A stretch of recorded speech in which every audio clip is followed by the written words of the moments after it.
আসসালামু আলাইকুম এভরিওয়ান, কেমন আছেন আপনারা সবাই? আশা করি সবাই ভালো আছেন। আলহামদুলিল্লাহ আমরাও ভালো আছি। তো এখানে হচ্ছে সন্ধ্যাবেলা ইস্তার আব্বু হচ্ছে বাহির থেকে আসলো। আসার সময় হচ্ছে টুকিটাকি বাজার করে নিয়ে আসলো। তো এগুলো আমি আনার কথা, শুধু আমি করলাটা আনার কথা বলেছিলাম। তো সে হাতের কাছে যা যা পেয়েছে আর কি, যা যা আনা আর কি প্রয়োজন মনে করছে নিয়ে আসছে। এখানে ঢেঁড়স, উস্তা, পাস্তা, সরি উস্তা পাস্তা একরকম হয়ে গেছে না, তাই না? আর হচ্ছে এখানে অ্যারারুট আনতে বলেছিলাম, এটাও আমি আনতেই বলেছি, আমার দরকার। আর এখানে হচ্ছে 1.5 কেজি পরিমাণের হচ্ছে বেলে মাছ পেয়েছিল।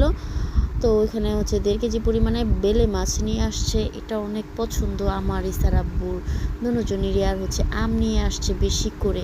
আর পাস্তাটা তো আমাদের ঘরে অনেক বেশি যায়, এই কারণে হচ্ছে নিয়ে আসছে।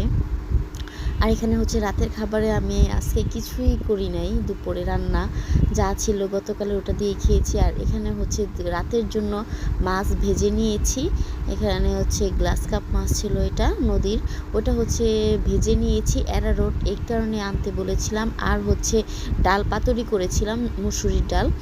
এখানে হচ্ছে তেঁতুল দিয়ে আমি পাতুরিটা করেছি, এত বেশি মজা হয় আমি বলে বুঝাতে পারবো না। আর এখানে হচ্ছে আমি মাছটা যেভাবে খাচ্ছি, এখানে হচ্ছে মাছ ভাজার তেলটা নিয়ে নিয়েছি, আর হচ্ছে শুকনা মরিচ ভেজে নিয়েছি, আর মাছ ভাজা। আর অ্যারারুট দিয়ে মাছটা ভাজলে যে কি পরিমাণ মজা লাগে, অনেক বেশি। আমার বাচ্চারা তো পুরা ফ্যান হয়ে গিয়েছে এই খাবারের প্রতি। এটা ভাজলে ওরা অনেক মজা করে খায়।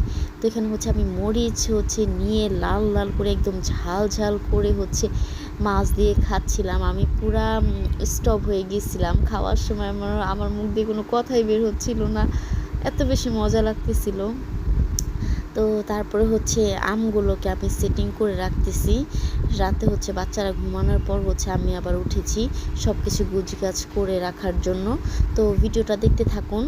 আর যদি ভালো লাগে আমার ভিডিওটা, আপনাদের কাছে যদি ভালো লাগে একটা লাইক দিবেন, চ্যানেলটা সাবস্ক্রাইব করে যাবেন, কমেন্টস করবেন, আর পারলে একটু শেয়ার করে দিবেন। তো দেখতে থাকুন ভিডিওটা। আল্লাহ হাফেজ। তো মনে হয় কতটুকু হবে, আধা কেজির একটু কম হইতে পারে।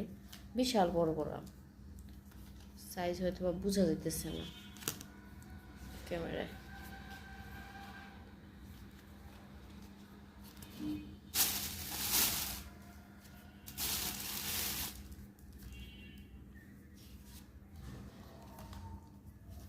আমার আব্বুকে আগে দেখতাম এই আম আনার পরে আব্বু হচ্ছে কাঁচা পাকা মিলাই আনতো। পাকাগুলো আনতো হচ্ছে একদম তাড়াতাড়ি খাওয়ার জন্য, আর কাঁচাগুলো আনতো যে পাকাগুলা খেতে খেতে যাতে ওইগুলা পেকে যায় এইভাবে।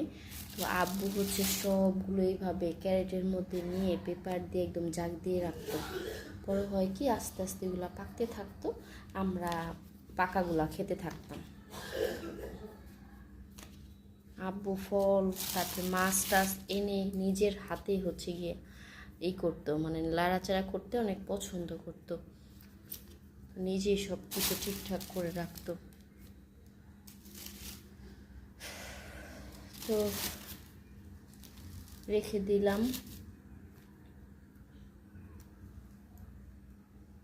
আমগুলো সেট করে। এগুলো একটু পেকে, এই অনেকগুলো আছে পাকা পাকা আম, আর একটু পাকলে হচ্ছে আমি ফ্রিজে রেখে দিব। না হয় একদম বেশি নরম হয়ে গেলে ইসা খেতে পারে না, মানে খেতে চায় না, নরম জিনিসটা মুখে দিতে পারে না।